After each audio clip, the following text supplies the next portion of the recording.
Resonant wireless power transmission. இது inductive கப்ளிங்கை விட கொஞ்சம் அட்வான்ஸ்டு மெத்தட்.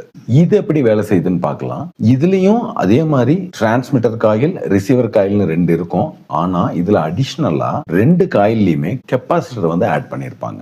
எதுக்கு கெப்பாசிட்டர் ஆட் பண்றாங்க? இந்த கெப்பாசிட்டரோட வேலை என்ன அப்படின்னு கேட்டீங்க அப்படின்னா, இதுல இருக்கிற காயில் பாத்தீங்கன்னா மேக்னெட்டிக் ஃபீல்டை உருவாக்கும்.